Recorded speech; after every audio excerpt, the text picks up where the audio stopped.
Assalamualaikum warahmatullahi wabarakatuh. Halo semuanya teman-teman, selamat siang, selamat datang kembali di channel kesayangan kita, channel Ilo Entry. Dan masih bersama saya Ilo, dimanapun teman-teman berada. Semoga teman-teman selalu dalam keadaan sehat walafiat, tanpa kekurangan satu apapun, amin amin ya rabbal alamin. Dan pada kesempatan yang baik ini, saya akan membawakan kisah dari Mas Untung Prasetyo, kisah Satrio. Wah, kisah Satrio Wicaksono, udah cukup lama juga ya nggak kita bawakan kisah ini. Dan sebelum kita masuk ke dalam kisahnya, buat teman-teman mungkin yang belum subscribe channel Ilo Entry, yuk bisa diklik dulu tombol subscribe, jangan lupa lonceng notifikasinya dinyalakan agar teman-teman selalu mendapatkan notifikasi dari konten-konten yang akan kami upload selanjutnya. Dan untuk channel Ilo Entry kami upload setiap hari ya teman-teman ya, setiap siang jam 12 siang waktu Indonesia bagian barat. Oke, nggak pakai berlama-lama lagi, pasti udah nggak sabaran kan untuk masuk ke dalam kisahnya. Kita langsung saja masuk ke dalam kisahnya. Dari halaman belakang rumah Bang Ilo, kita menuju ke Jakarta Selatan.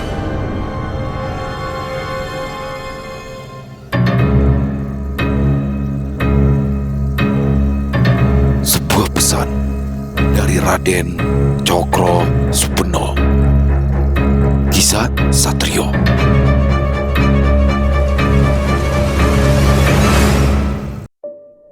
Makasih Ayo, aku gak nyangka kalau akhirnya aku akan mendapatkan satu-satunya peninggalan dari ayah dan ibuku, ucap Romi sambil menatap ke arah Satrio dalam-dalam. Sudahlah mas, nggak usah terus difikirkan dan nggak usah dibahas lagi. Justru sekarang saya yang seharusnya mengucapkan terima kasih sama Mas Romi dan keluarga dan juga Mbak Rita.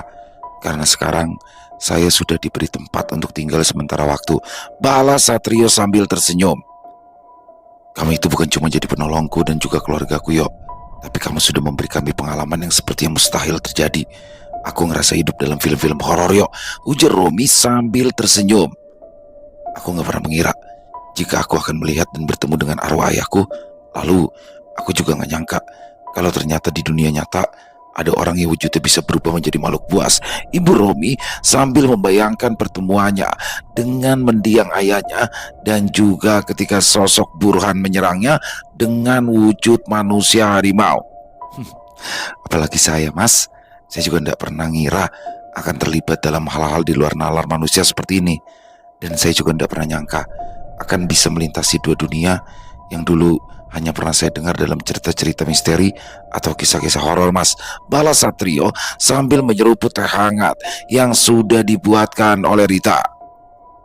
Suasana di ruang tengah rumah Romi terasa hangat, tak hanya karena teh yang mengepul di cangkir, tapi juga karena tawa kecil yang mulai mengisi sela-sela pembicaraan mereka. Rita yang duduk di sisi lain meja ikut tersenyum. Satrio menatap mereka satu persatu, hatinya terasa hangat meski semua yang dilaluinya bukan perkara mudah. Tapi pada akhirnya dia merasa ada tempat untuk pulang, tempat di mana luka bisa perlahan sembuh dan hati bisa kembali tenang. Malam itu, tanpa banyak kata, mereka bertiga hanya duduk menikmati keheningan. Tidak perlu lagi mengungkap semua peristiwa yang telah terjadi, karena mereka tahu masing-masing telah berubah, masing-masing telah menjadi saksi dari sesuatu yang jauh lebih besar dari sekedar peristiwa gaib. Dan mungkin di balik semua misteri, pertempuran, serta pengkhianatan yang mereka alami, takdir sebenarnya ingin menyatukan mereka, bukan untuk bertarung lagi, tapi untuk menjaga, memahami, dan melindungi keseimbangan yang sudah mereka perjuangkan bersama. Jauh di dalam diri Satrio, dia tahu kisahnya belum benar-benar usai. Dia hanya sedang diberi waktu untuk menyiapkan diri sebelum kelak panggilan dari dunia lain kembali menggema dan dia harus menjawabnya dengan surga yang sama dan keris yang masih bersemayam di dalam dirinya. Keesokan paginya, sosok lelaki yang pernah ditolong oleh Satrio dan Supono serta Wirya Sagara mendatangi rumah tua yang telah menjadi saksi dari banyak hal-hal di luar nalar. Pagi itu, langit terlihat mendung dan hawa dingin menyeruak dari sela-sela kayu jendela. Namun di dalam rumah, kehangatan masih terasa, terutama dari suara tawa kecil Supono dan aroma wedang jahe yang baru saja diseduh oleh Rita. Satrio yang sedang duduk bersila di teras belakang rumah itu terlihat memejamkan mata sambil meresapi keheningan yang akhir-akhir ini mulai ia syukuri. Perasaan damai yang mulai hadir tanpa adanya riak energi gaib dan tidak ada suara raungan dari dunia yang tak kasat mata, tapi tiba-tiba saja hatinya bergetar pelan seolah memberi sebuah firasat yang tidak bisa diabaikan. Tidak lama kemudian, dari arah halaman depan, terdengar suara langkah kaki yang perlahan dan penuh perenungan. Satrio membuka matanya, lalu ia berdiri dan berjalan ke arah depan rumah tersebut. Dan benar saja, di ambang pintu gerbang telah berdiri sosok Giri Sepuh yang mengenakan kain lurik dan ikat kepala sederhana. Wajahnya terlihat lebih tua dari terakhir kali mereka bertemu. Bukan karena usia, tapi karena beban yang sedang ditanggungnya. Satrio pun melangkah sambil tersenyum, lalu membuka pintu dan langsung menyalaminya. "Pak Giri, bagaimana keadaan sampean, Pak?" tanya Satrio yang seolah sudah sangat mengenal sosok Giri Sepuh yang beberapa waktu lalu sempat memburunya. Giri Sepuh menundukkan kepala sambil tersenyum. "Maafkan aku, Mas Satrio. Aku datang tanpa memberitahu sampean dulu. Tapi setidaknya aku sudah menepati janjiku," balas Giri Sepuh dengan mata berkaca-kaca. "Keadaanku sudah mulai membaik. Tapi saat ini aku seperti kehilangan jati diriku," imbu Giri Sepuh yang tentunya membuat Satrio terkejut mendengarnya. Walau merasakan ada sebuah beban besar yang sedang dipikul Giri Sepuh, namun Satrio tidak langsung menanyakannya. Dia terlebih dahulu mengajak sosok yang pernah menjadi bagian dari perkumpulan dukun-dukun sakti itu masuk ke dalam rumah dan memperkenalkannya kepada Romi. Mereka duduk di ruang tamu dan Rita pun segera menyuguhkan teh hangat. Supono yang kini lebih banyak diam dan merenung sejak kembali dari dunia gaib hanya menatap Giri Sepuh sekilas, lalu kembali membuat gambar-gambar abstrak yang kini menjadi hobi barunya. Suasana hening sesaat sebelum akhirnya Giri Sepuh bicara, suaranya berat. "Aku telah menguburkan Giri Anom dan Bayu Aji di tempat yang layak, di tanah yang dulu sering kami datangi ketika masih muda, saat dunia ini belum terlalu rumit," ujar Giri Sepuh sembari menatap ke arah Satrio. "Aku datang bukan hanya untuk memenuhi janji, tapi juga untuk menyampaikan sebuah pesan dari seseorang yang bernama Surogeni," lanjut Giri Sepuh dengan wajahnya yang terlihat lebih serius lagi. "Surogeni? Siapa lagi itu, Pak? Apakah dia adalah bagian dari Sabta Buana?" tanya Satrio penasaran. "Bukan, Mas. Tapi dia sudah berada di atas Sabta Buana. Dia adalah orang kepercayaan Raden Cokro Subeno," balas Giri Sepuh yang sontak membuat Satrio terkejut sekaligus memancarkan amarahnya. Setelah terdiam sesaat, Giri Sepuh pun mulai menceritakan apa yang baru saja dia alami ketika dia baru saja menanam dua bagian jiwanya sendiri, adik yang dibesarkannya dan sahabat yang menemaninya bertahun-tahun, yang keduanya lenyap dalam satu pertempuran yang sia-sia. Malam itu, dari kegelapan, terdengar suara derak langkah yang berat seperti tanah terbakar di setiap kali kaki itu menyentuh bumi. Udara menjadi panas, kabut berubah merah samar. Dari balik bayangan pohon beringin tuak muncul sosok berjubah hitam kemerahan dengan mata menyala bagai bara api. Sosok itu adalah Surogeni, seorang pelaku spiritual dari jagat gelap yang menuntut keadilan setelah kehancuran Sabta Buana. Sosok yang memiliki energi hitam pekat dan sangat kuat itu tiba-tiba muncul di hadapan Giri Sepuh setelah dia menghancurkan pagar pelindung gaib yang tertanam di rumah itu, dan dengan kekuatan fisiknya dia mendobrak pintu hanya dengan satu kali tendangan. Brak! "Jadi kau masih hidup, Giri?" ujar Surogeni yang ekspresinya menandakan sebuah kemarahan besar. "Benar, Ki. Aku masih hidup," balas Giri Sepuh dengan tenang. "Apakah kau bagian dari pengkhianat yang telah menghabisi nyawa Kitarno dan merebut Sabta Buana lalu menghancurkannya, Giri? Tanya Surogeni dengan energi besar yang mulai menyelimuti tubuhnya. Belum sempat menjawab pertanyaan yang membuatnya takut itu, tiba-tiba tubuh Giri Sepuh mendadak lumpuh tanpa sentuhan dan tanpa mantra yang terdengar. Dia tidak sadar jika telah terhantam oleh ajian Panjerogo yang mengunci sukma dan raga tanpa bisa bergerak. Surogeni melangkah mendekat dengan wajah yang terlihat lebih mengerikan lagi. Di antara langkahnya yang penuh dendam, Surogeni langsung memanggil senjata pusakanya yang dapat digunakan di dua alam, seperti keris pusaka Empu Jumantara. Dan tidak lama berselang, di tangannya muncul cambuk api yang bernama Cemeti Nogolindui, senjata dari dimensi Arga Manik, tempat para makhluk gaib berkeliaran dan mencari jalan untuk dapat menembus dunia nyata. Tanpa berbasa-basi lagi, cambuk itu melesat ke arah tubuh Giri Sepuh yang seketika itu juga membuat tubuh Giri Sepuh terpental lalu terbakar oleh api gaib yang tidak meninggalkan luka fisik tapi terasa sangat panas di tubuhnya.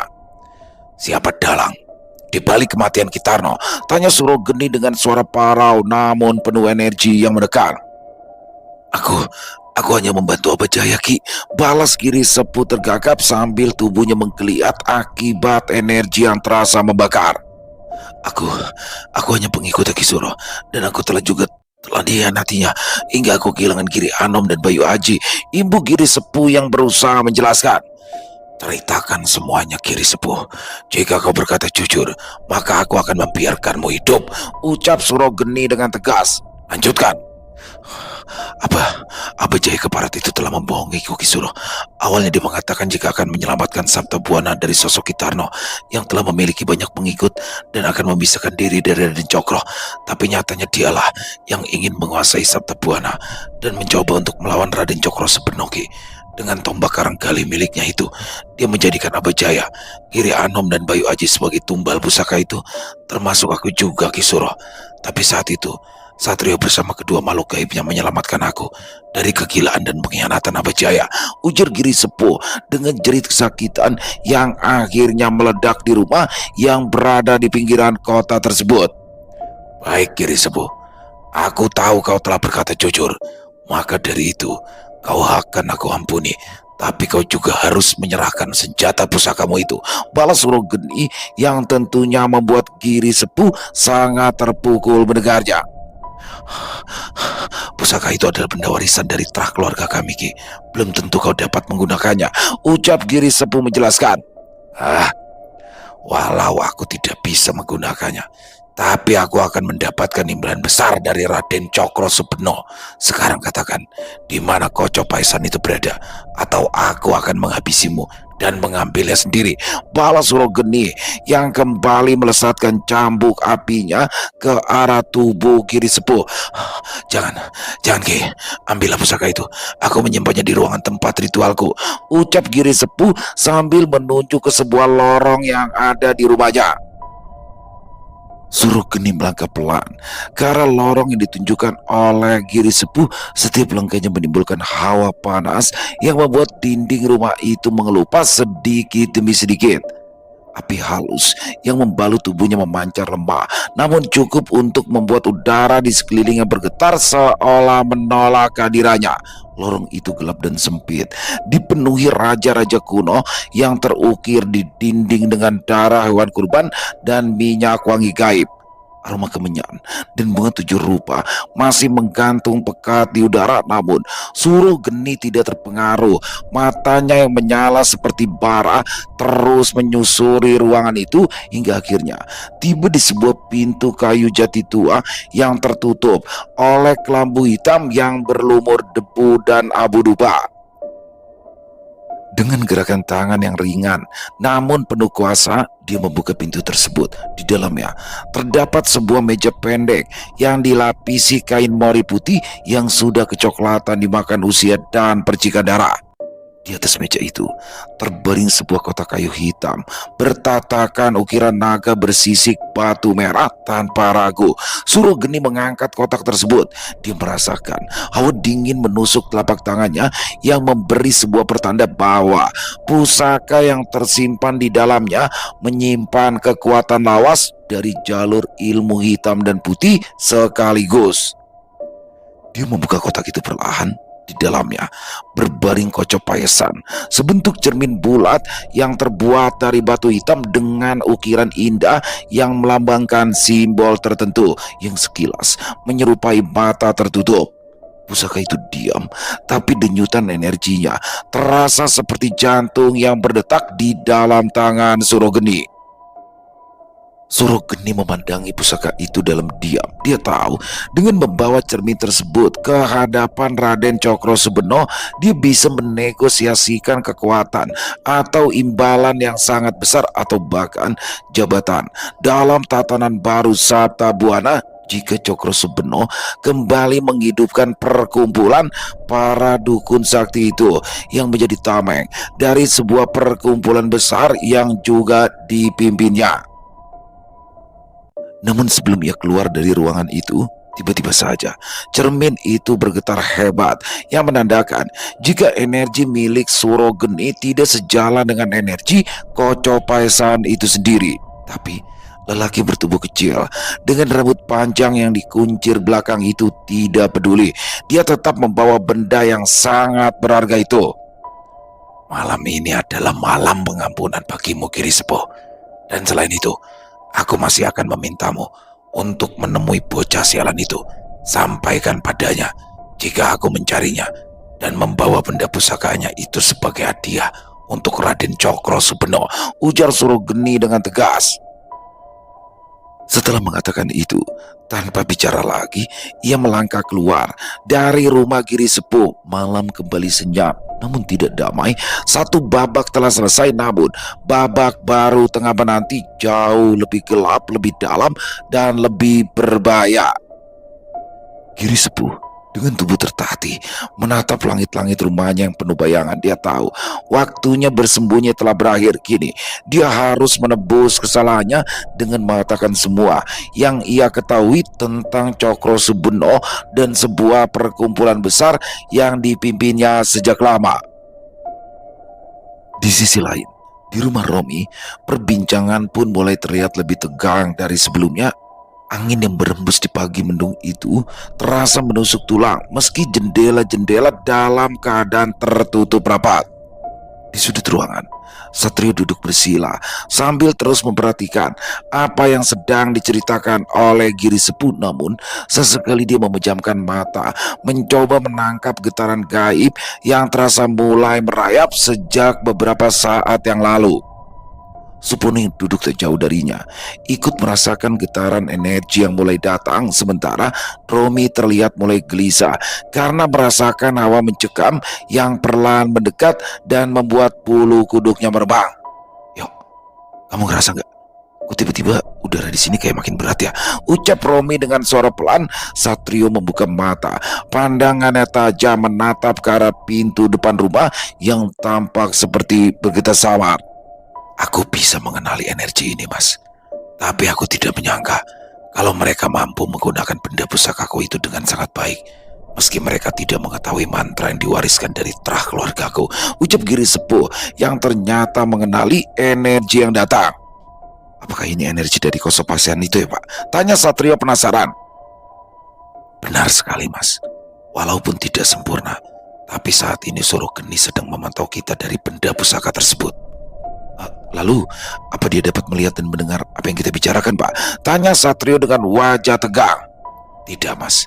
Mereka hanya bisa melihat gambaran samar tempat ini karena ada mantra khusus dan juga dua energi yang sama yang harus membangkitkan kekuatan dari Kocopaesan. Dan selain itu, bukankah sampean juga sudah melindungi rumah ini dengan ajian pelindung yang kuat, Mas? Balas Giri Sepuh menjelaskan. Ya, Pak. Saya sudah membentengi rumah ini dengan ajian Sirapawening, ujar Satrio sambil menganggukkan kepalanya.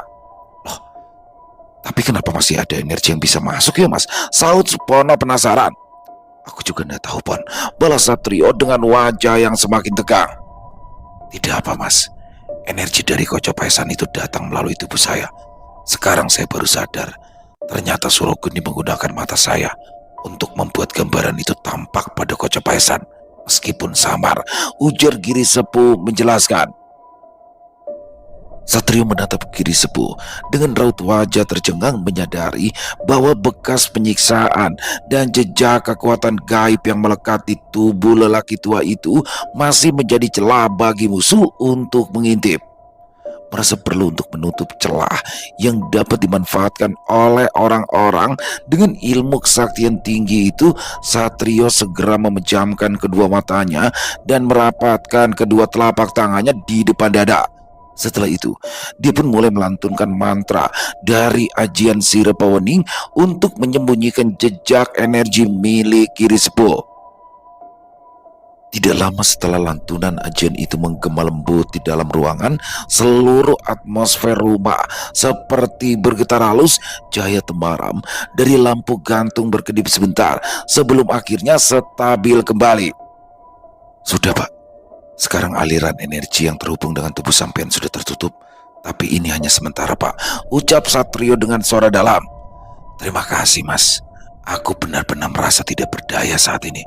Tanpa Giri Anom dan juga tanpa Kocopesan itu, aku berada di titik terendahku saat ini, balas Giri Sepuh dengan wajah tertunduk lesu. Tapi aku bersumpah akan mengambil kembali benda pusaka warisan keluargaku itu mas.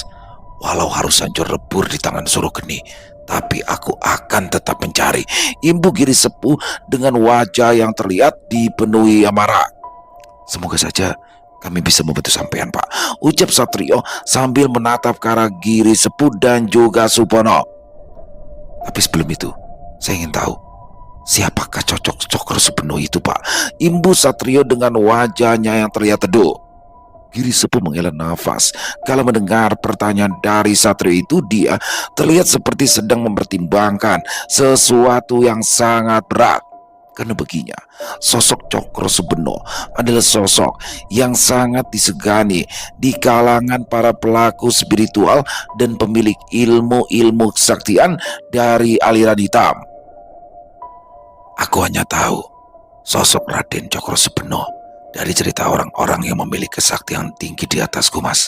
Selain Kitarno, Jayawarsa dan Surogeni, aku pernah mendengar kesaktian dan kekejamannya dari sosok Kinarto yang merupakan pemimpin pertama Sabtabuana sebelum digantikan oleh Ki Bapang dan Ki Mawas, lalu Kitarno, ujar Giri Sepuh memulai ceritanya.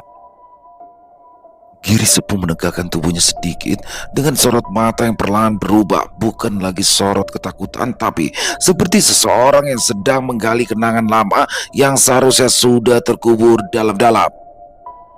Raden Cokro Subeno bukanlah manusia biasa mas Satrio. Dia adalah anak dari perpaduan dua kekuatan lama yang dulunya dilarang bersatu, ucap Giri Sepuh menyambung ceritanya. Ibunya adalah keturunan lurus dari sebuah kerajaan besar di tanah Jawa yang mengedepankan kemakmuran rakyatnya. Sebuah kerajaan yang dipimpin oleh seorang raja berjuluk Pengayom Janapada itu memiliki ilmu-ilmu dari aliran putih yang membawa kesejahteraan bagi seluruh warga. Dan dari terah Pengayom Janapada itu, sang ibu yang bernama Nawang Ayu lahir, Imbu Giri Ano menjelaskan. Sedangkan ayahnya adalah makhluk gaib yang berasal dari kerajaan gaib yang bernama Selokondo Bawono. Konon ayah dari Raden Cokro Subeno dilahirkan bukan di dunia kita sepenuhnya, tapi di antara batas dimensi, tempat yang dalam bahasa tua disebut mata rangka. Mendengar apa yang sedang diceritakan oleh Giri Sepuh, Satrio dan Supono saling pandang. Mereka mulai menyadari bahwa yang sedang mereka hadapi bukanlah sekedar manusia sakti, tapi sesuatu yang jauh lebih tua dan lebih mengerikan. Pantas saja dia mengetahui tentang makam kerajaan kuno dan juga batu mustika itu, gumam Satrio dalam hatinya. Setelah menghela nafas panjangnya, Giri Sepuh pun kembali melanjutkan ceritanya tentang siapa sebenarnya sosok Cokro Subeno. Sejak muda, Cokro Subeno sudah bisa mengendalikan ilmu-ilmu yang bisa mengikat makhluk gaib, manusia, bahkan benda pusaka dengan hanya merapalkan sebuah mantra yang berasal dari Selok Kondo Bawono. Dia bukan sekedar ahli ilmu-ilmu kesaktian, tapi juga ahli strategi tingkat tinggi. Dia bisa membuat dua kubu bertempur tanpa menyentuh mereka, cukup dengan menabur keraguan, ujar Giri Sepuh dengan wajah yang terlihat serius. Dan kata Kinarto dulu, Cokro Subeno pernah menaklukkan orang-orang sakti di tanah Jawa, lalu membentuk sebuah perkumpulan bernama Sabda Langit.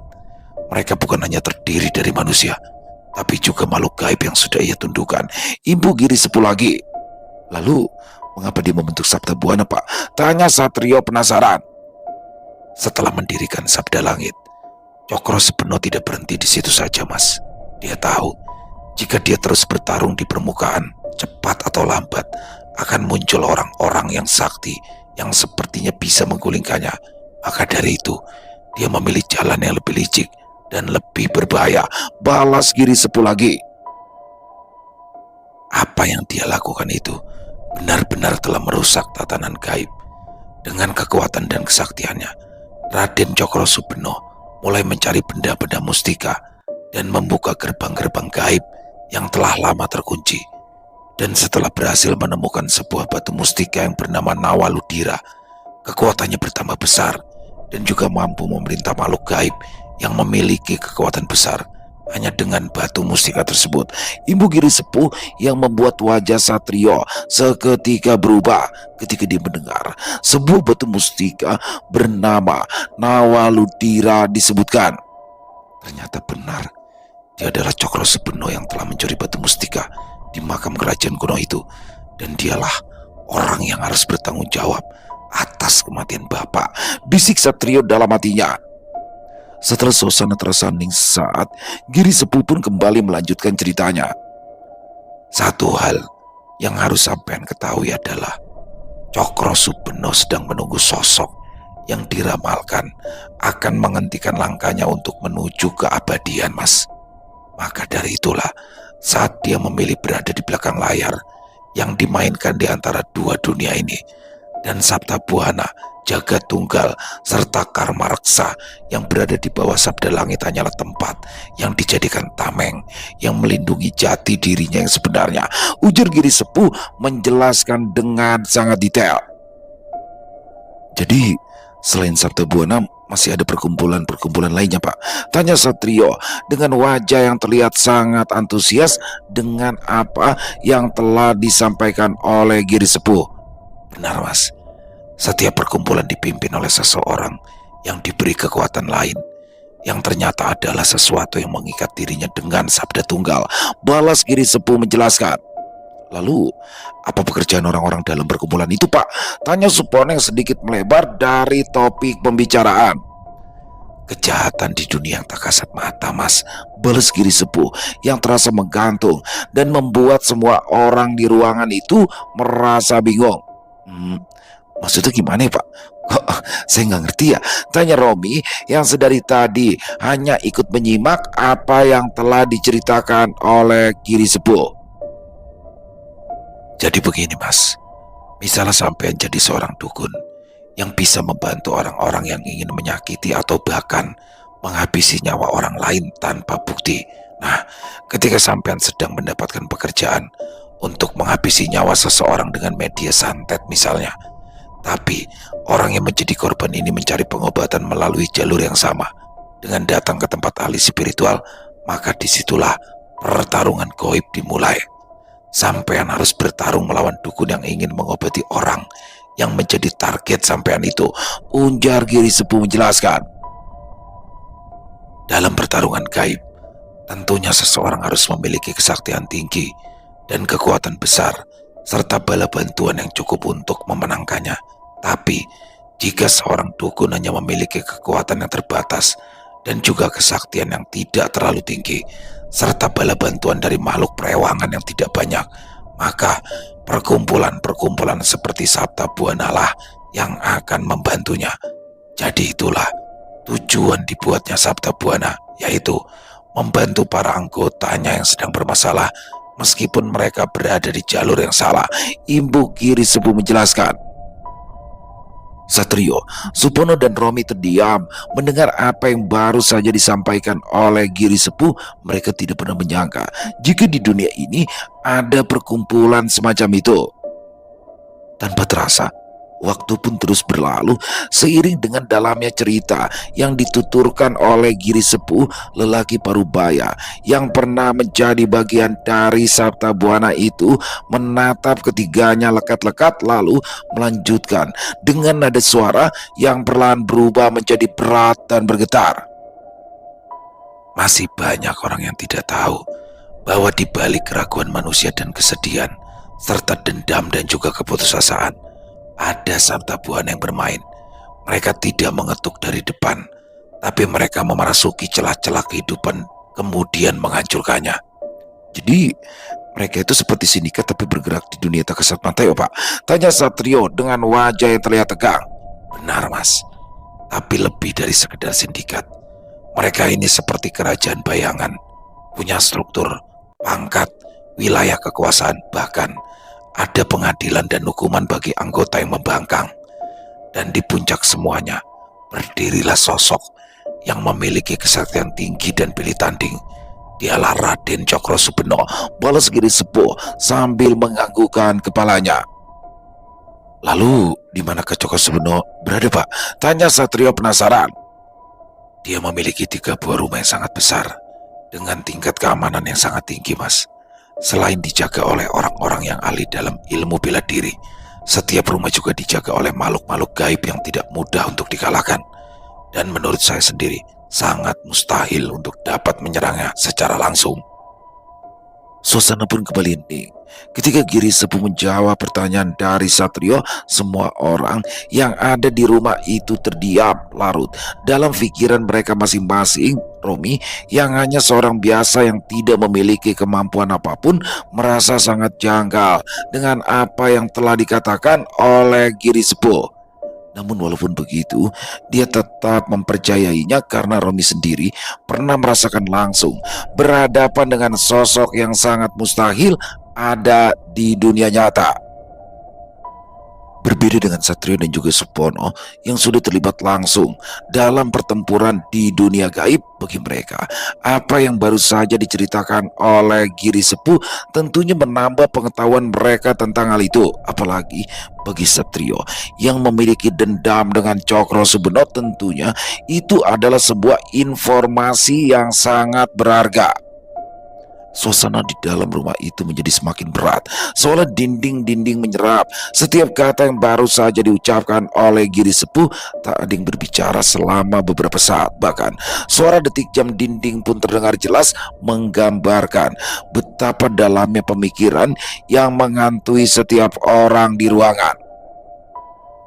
Akan tetapi, di tengah keheningan itu, tiba-tiba saja terdengar suara ledakan keras yang berasal dari atap rumah. Bersama dengan itu, Supono pun mulai terpancing dengan sikapnya yang mulai menyerupai seekor kera yang ketenangannya sedang terusik. Kamu itu kenapa, Topan? Tenang dulu, jangan biarkan Kisoma mengambil alih tubuhmu di saat keadaan masih tenang seperti ini, ujar Satrio tegas kepada Supono. Aku sudah merasakan kedatangan sosok makhluk yang memiliki kekuatan besar Mas, balu Supono sambil terus menatap langit-langit rumah seperti seekor kera yang sedang terancam. Iya, aku tahu Pon, tapi rumah ini memiliki pagar pelindung gaib, jadi kamu harus tenang ya, pinta Satrio dengan tegas. Sepertinya Suro Geni telah mengetahui keberadaan kita Mas, ujar Giri Sepuh dengan wajah yang terlihat tenang. Memang itu yang sedari tadi saya tunggu Pak. Jika tidak bisa menemukan Cokro Subeno secara langsung, sepertinya Suro Geni dapat menjadi jalan kita untuk menemukannya, balas Satrio dengan penuh percaya diri. Suasana yang semula hening mendadak berubah mencekam. Getaran halus di dinding kini terasa seperti denyut nadi dari rumah itu sendiri. Suara gemuruh samar terus terdengar dari atas, disusul angin aneh yang seperti berputar di satu titik tepat di atas langit-langit ruang tamu. Romi menunduk gemetar, tubuhnya membeku oleh rasa takut yang tak bisa dijelaskan. Lampu gantung kembali berkedip-kedip, kali ini lebih cepat lalu padam sesaat sebelum kembali menyala dalam redup. Kalau di rumah ini ada pagar pelindung gaibnya, kenapa makhluk itu bisa menyentuh atap rumah ini yo? Tanya Romi lirih hampir tak terdengar. Pagar masih utuh mas, tapi dia terus mencoba masuk. Atau mungkin sekedar ingin mencari tahu seberapa besar kekuatan dari pagar pelindung gaib di rumah ini. Ya, benar sekali mas. Dia hanya sedang mencari tahu kekuatan kita. Karena Surogeni tidak pernah gegabah dan dia tidak pernah menganggap enteng lawan-lawannya. Tapi sepertinya dia juga ingin tahu bahwa dia telah mengetahui keberadaan kita. Dan itu sudah cukup untuk menebar rasa takut. Sambung Giri Sepuh menjelaskan. Kalau begitu, biar saya lihat dulu pak, apa yang terjadi di luar sana, ujar Satrio yang langsung memejamkan matanya dan merapal ajian ilmu Beda Sukmo. Begitu mantra ilmu Beda Sukmo dilantunkan dengan lirih oleh Satrio, tubuhnya tampak perlahan menjadi lebih tenang. Nafasnya melambat, lalu sejurus kemudian jiwanya lepas dari raga, melayang perlahan meninggalkan tubuh kasarnya yang kini duduk diam dalam posisi bersila. Supono dan Romi memperhatikan dengan penuh kewaspadaan, sementara Giri Sepuh menutup mata seperti ikut membatasi pergerakan Satrio dari alam batin. Dalam bentuk sukma, Satrio melayang ke atas rumah, menembus langit-langit dengan mudah, dan di sana berdiri sosok Surogeni yang berwujud seperti manusia biasa, namun auranya jauh dari biasa. Walaupun bertubuh kecil, namun auranya terasa sangat pekat. Sosok itu mengenakan pakaian serba hitam beraksen merah tua yang tampak menyatu dengan kilauan bara api samar yang menyelimuti tubuhnya.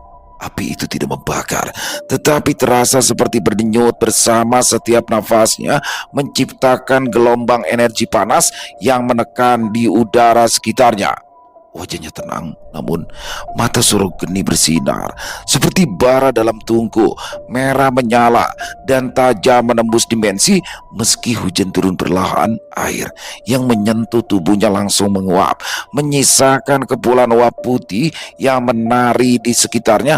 Tidak ada senjata yang terlihat, namun kekuatannya terasa seperti gunung yang sedang tidur, siap meledak kapan saja. Surogeni berdiri mematung, seolah sudah menunggu kedatangan Sukma Satrio. Dan saat Satrio mendekat, mata sosok itu bergerak sedikit, lalu menatap lurus ke arah Satrio. Akhirnya kita bertemu juga anak muda, ujar Surogeni tanpa menggerakkan bibirnya. Suaranya terdengar langsung di dalam pikiran Satrio dalam getaran gaib yang membuat nyali siapapun lemah bisa runtuh seketika. Benar Surogeni, akhirnya kita dapat bertemu. Dan sekarang apa yang kau inginkan dariku? Balas Satrio dengan tegas. Satrio yang dalam wujud sukmanya mengenakan surjan sakti itu terlihat gagah dan memancarkan aura yang tenang dan sangat kuat. Pemuda itu tidak memiliki sedikit pun keraguan atas apa yang akan dihadapi. Aku diminta untuk membawamu ke Padepokan Sabtabuana. Sepertinya pemimpin kami akan menjadikanmu orang penting di sana, ucap Surogeni dengan tenang. Katakan pada tuanmu, aku lebih baik berdiri di depannya sebagai musuh daripada harus berada di belakang sebagai pengikut, balas Satrio dengan tegas. Tidak ada siapapun yang bisa menolak permintaannya Satrio. Tapi jika memang seperti itu, maka kematianlah yang kau pilih, ujar Surogeni yang langsung mengeluarkan energi murni besar yang membuat api di sekujur tubuhnya terlihat lebih kuat dari sebelumnya. Bukan di sini tempatnya.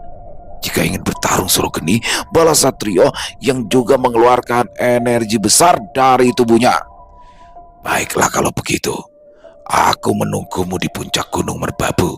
Di sanalah aku akan membuatmu menyesali keputusanmu hari ini, ujar Surogeni yang langsung melesat pergi. Selesai. Wow, luar biasa kisah Satrio Wicaksono. Waduh, ini di setting awalnya itu mulai berkumpul tuh di rumah Romi, di rumah tua yang mana itu adalah rumah peninggalan orang tuanya, dan semuanya bermula dari situ teman-teman.